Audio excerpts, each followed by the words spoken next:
Hey, did you hear that Governor Charlie Crist of Florida is going to give the Doors lead singer Jim Morrison a pardon for his conviction for indecent exposure 40 years ago?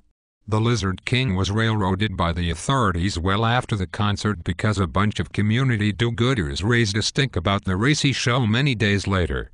Are you talking about the 1969 concert in Miami where they claim he pulled out his weenie? Jim was a wild child and it wasn't his first brush with the law, but I never knew the details about this. Do you know what really happened? Well, from what I have seen, there are dozens of images of Morrison from that night and not a single image of him actually exposing himself. Tapes of the concert exist and it appears Morrison was intoxicated and used profanity, but that isn't very unusual by today's standards. The most obnoxious thing Jim did that night was grab a cop's hat and wear it before he flung the cap into the audience. Man, that cop got owned. All was okay though after the show, and the Doors manager paid for the cop's hat and they all joked and everything seemed okay until days later.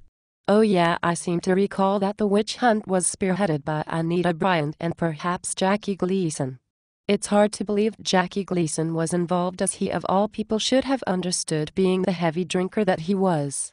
After all, one of his albums was titled Music, Martinis and Memories.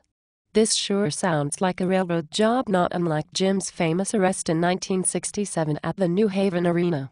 I recall that he was making out with a girl in the shower backstage and a cop didn't recognize Jim and started hassling him. When Jim told the cop to buzz off, the cop sprayed him in the face with mace. Then when Morrison told the story during the show, he was busted on stage for multiple charges, including trying to incite a riot. That totally sucked. You bet it sucked. As they say, it's only rock and roll.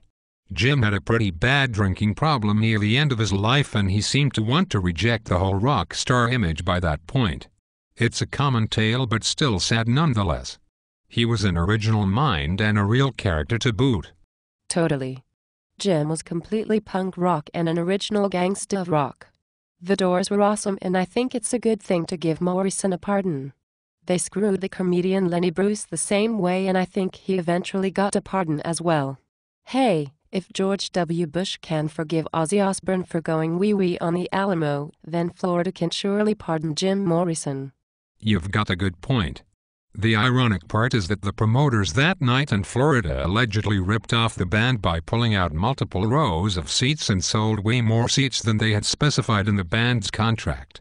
So it seems fit that they got a crummy show for ripping the band off.